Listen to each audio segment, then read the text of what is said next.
Bonjour Julie Gaillet. Bonjour. 8 mars, journée internationale des droits des femmes. Ensemble, on est plus fortes. C'est le titre du livre que vous publiez chez Stock. Julie, être féministe, c'était presque naturel pour vous depuis toute petite?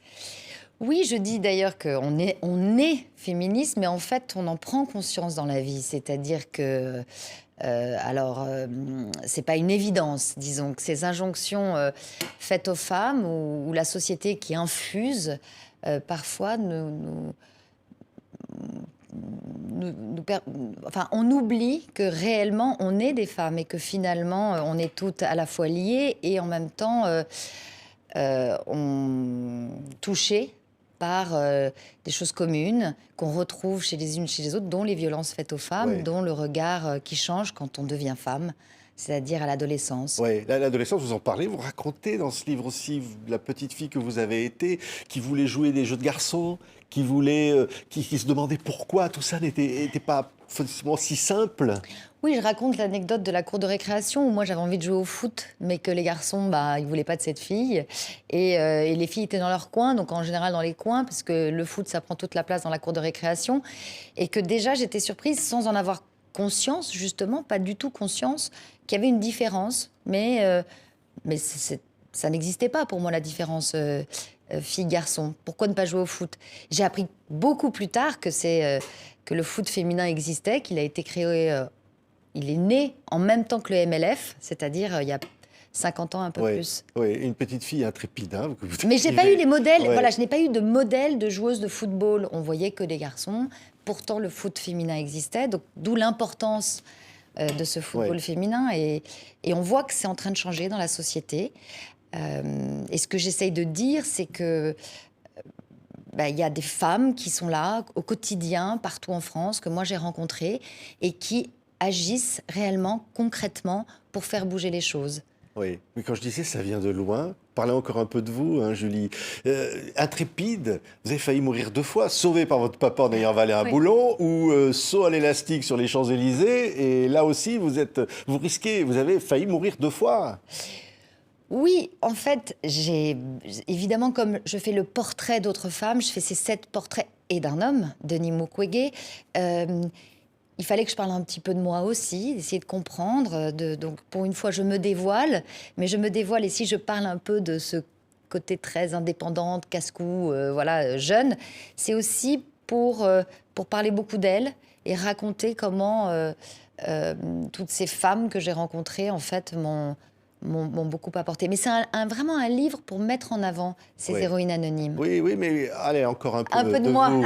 C'est quand même, Non, mais j'ai vous beaucoup dites, de je veux pudeur. faire du cinéma, je veux faire du cinéma. Alors vous voyez un film, c'est Le Grand Embouteillage, Luigi Comencini, je crois, qui vous marque.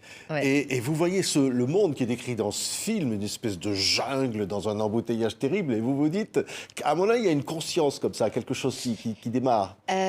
Oui, parce que c'est l'âge, donc je suis adolescente, je commence à sentir le regard changer sur moi, je prends le métro, les mains baladeuses, voilà, c'est ce moment où on devient femme, où on n'a pas encore fini de grandir à l'intérieur, tout ça est bouleversant, bouleversé, et je vois ce film, Le Grand Embouteillage, qui se termine, donc ça se passe dans un grand embouteillage, par un viol collectif d'une jeune femme, et les voitures, les automobilistes tout autour ne bougent pas. Et ça a été un choc d'une grande violence, c'est-à-dire que j'ai pris conscience de cette peur, en fait. De cette peur, de faire attention. Je sentais que je faisais attention, que mon corps avait changé. Et je comprends le viol, je comprends les violences faites aux femmes au travers de ce film. Puis après, je comprends aussi la puissance du cinéma. Et déjà, je prenais des cours de théâtre, enfin, j'avais fait du chant lyrique. Mais je raconte un peu de moi. C'est vrai que je ne parle jamais de moi, donc là, je me suis un peu jetée à l'eau. Et quand même. Avec pudeur, j'espère, mais parce que c'était essayer de comprendre qu'en réalité, on porte tout en nous, le passé de nos mères, mais toutes nous, les femmes, mais aussi nos frères, les hommes. Et qu'en fait, cette grande question de l'égalité homme-femme, elle est très importante pour les hommes comme pour les femmes. Et donc, c'est... ensemble, on est plus forte, on sera plus forte, mais tous ensemble, avec les hommes. Mais quand même, quand vous vous rendez à des castings, vous n'y allez jamais seul. Oui. Vous savez qu'il y a un risque. Ouais. C'est marrant, j'en ai parlé avec une amie comédienne il y a peu de temps qui me disait « Toi, tu as eu cette conscience-là ?» Parce qu'il lui est arrivé, voilà, une histoire un peu sordide, où on en sort, on est complètement bouleversé lors d'un casting. Et moi, j'ai eu cette conscience, oui, très aiguë, de ne pas aller seule au casting. Donc j'allais toujours avec une copine, et dans les festivals, et dans les voyages. D'ailleurs, je continue aujourd'hui, quand je vais dans un festival, j'emmène toujours une copine, parce que c'est devenu une habitude. On partageait les chambres à Cannes, j'étais jamais seule, mais probablement parce que, justement, moi, j'ai porté aussi l'histoire de ma mère, sans le savoir, l'histoire de femmes dans la famille, et que j'ai découvert beaucoup plus tard par hasard. Ce que j'essaye de raconter dans le livre, c'est que, en fait, elle me l'a transmise, comme ça, par imprégnation, sans m'en parler jamais. Et un jour, je comprends qu'elle a été aussi victime de violences.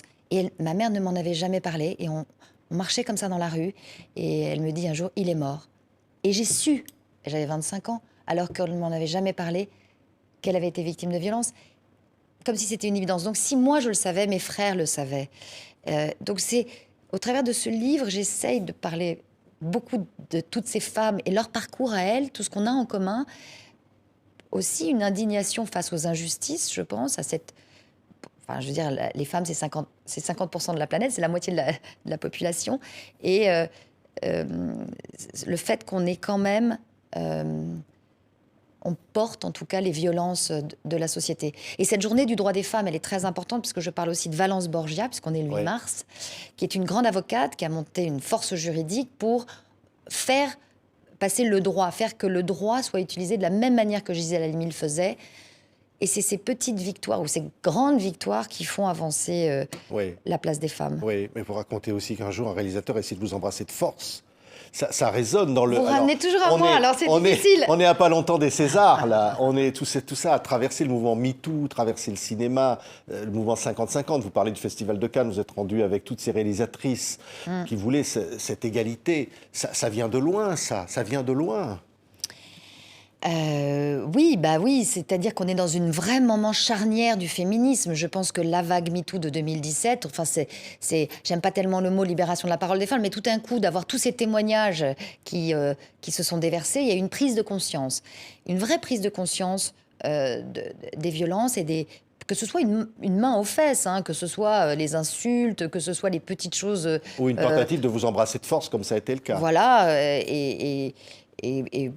et c'est vrai que moi, je n'ai pas été victime. Donc justement, je le dis, de quel droit je prends la parole, pour elles toutes, pour donner la parole à ces femmes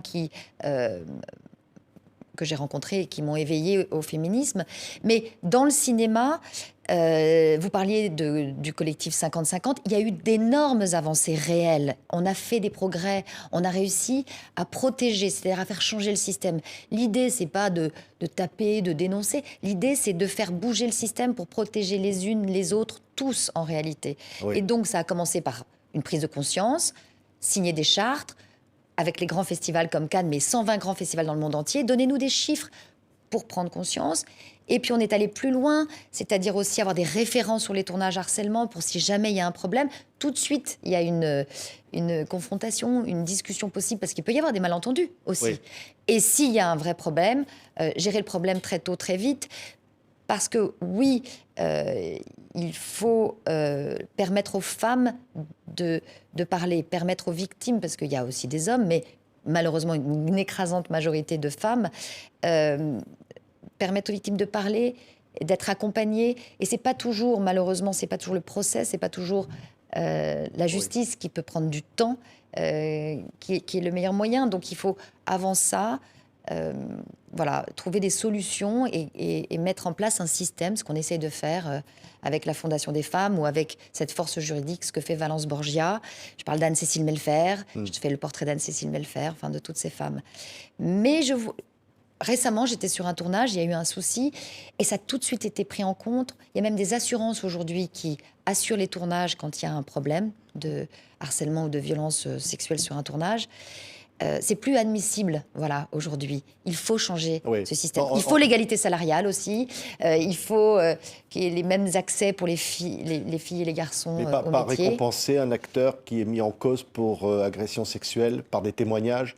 Ne pas, en tous les cas, C'est-à-dire même peut-être pas. le récompenser, En mais réalité, au César, il ne pourra pas monter sur scène. C'est pas la question des Césars. C'est pas là, c'est la question de dès le début. C'est comment protéger les jeunes filles, comment voilà signaler les choses pour que tout de suite il n'y ait pas besoin d'arriver à dire ne monte pas sur scène. C'est-à-dire qu'en réalité, régler le problème avant et que l'acteur lui-même n'en ait pas forcément l'envie ou comprenne, change, en tout cas que la société change.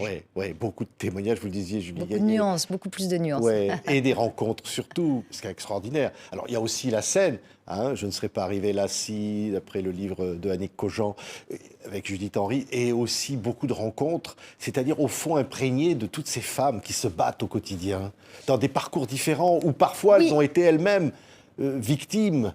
Ce que j'ai aimé dans Je ne serais pas arrivée là si, le fait de lire ces textes avec ma camarade Judith Henry, on était venus d'ailleurs ici, je me souviens, faire la promotion de ces portraits de femmes, c'est que ce ne sont pas des femmes puissantes, ce sont des femmes, oui, qui sont arrivées là, donc reconnues, connues dans leur métier, mais qui viennent de milieux simples parfois pour certaines, c'est-à-dire c'est de voir le parcours, la progression, comment elles sont arrivées là.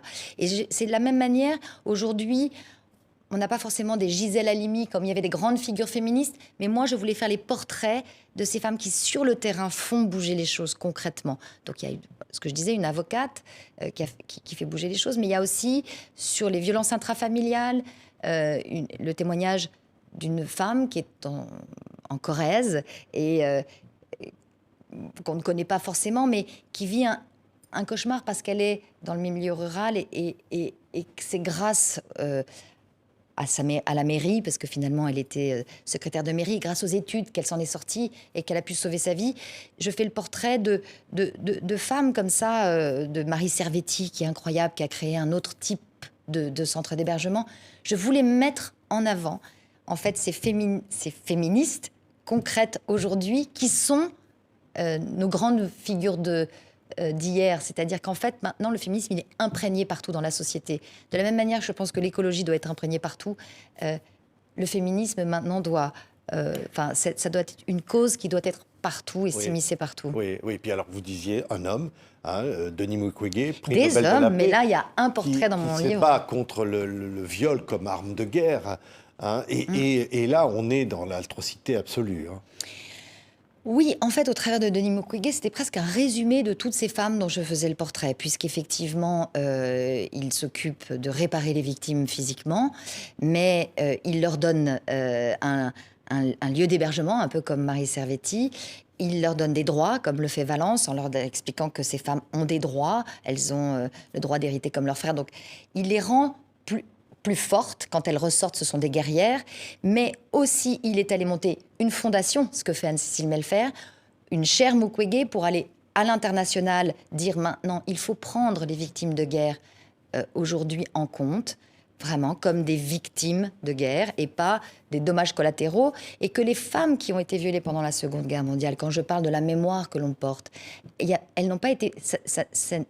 comment dire, pas réparées. C'est comme si ça n'avait pas existé. Mais en réalité, elles portent ça encore en elles. Et ce que fait Denis Mukwege aujourd'hui, c'est de dire que dans toutes les zones de conflit, il faut prendre en compte le viol comme un crime de guerre. Et là, en ce moment, en Ukraine, c'est la chaire Mukwege qui comptabilise les viols. Ce n'est pas juste rien de violer une femme. Donc, il fait changer le regard là-dessus. Et il va encore plus loin, puisque aujourd'hui, on le sait, la première chose que fait une femme, et c'est très compliqué d'ailleurs, ou un homme, mais quand on est violé, c'est de se laver. Denis Mukwege dit les femmes vont dans la rivière et elles passent des heures. On se lave, on se nettoie, on veut plus l'odeur. Donc on enlève les preuves. Et donc, comment aujourd'hui faire changer aussi ce rapport-là par rapport au viol? Mais il y a les médecins légistes, on ne le sait pas, les médecins légistes en France, ce n'est pas simplement pour les morts, c'est aussi pour venir de manière anonyme, venir voir quelqu'un pour pouvoir, quand on prend des coups... Enfin, j'essaye dans mon livre de parler de tout ça et de comment il faut changer le système et en tout cas comment concrètement certains s'engagent dans cette cause et font bouger le monde. Oui, le droit à l'avortement, qui va être inscrit peut-être dans la Constitution, en fait, ce sont des droits qui sont toujours à conquérir. conquérir par tous les moyens. Je pensais à une chose... Les droits fragiles, en tout cas. Les droits des femmes sont des droits fragiles et utilisés aujourd'hui politiquement par certains. Donc, oui, il faut encore plus se souder et je crois qu'ensemble, on est plus fortes. Oui, votre société de production s'appelle Rouge International. Et vous dites rouge comme la colère, rouge comme les femmes. Vous dites ça, hein? Moi, j'ai jamais été dans la colère. C'est pour ça que je fais ce livre, d'ailleurs, qui est beaucoup plus... ce que j'essaye de raconter, c'est-à-dire les choses concrètes, qui est beaucoup plus dans la construction, qui est beaucoup plus dans l'explication de l'envie de faire bouger, changer le système de manière concrète, puisque je pense que j'ai toujours été dans le concret. Et non, c'est pas une colère, c'est plutôt une force pour faire bouger, permettre de prendre conscience en réalité de ce qui se fait sur le terrain, que ce n'est pas... c'est pas une guerre, c'est pas un combat, c'est sur le terrain, c'est concret, c'est réel et nécessaire. Oui, quelques prénoms sont dans le livre. Hein. C'est Lunis, c'est Gwen, c'est Georgette, c'est Marie, c'est Valence, c'est Anne-Cécile et Denis Mukwege. Oui. Ça s'appelle Ensemble, on est plus fortes. Merci beaucoup, Julie Gaillet. Mais merci. C'est un livre absolument très fort. Ouais. Très intime. On prend un peu... Ouais, quand même. Vous dites, un peu faire violence à se raconter, à être ému. Merci beaucoup, vraiment, Merci, pour Julie elle. Gaillet.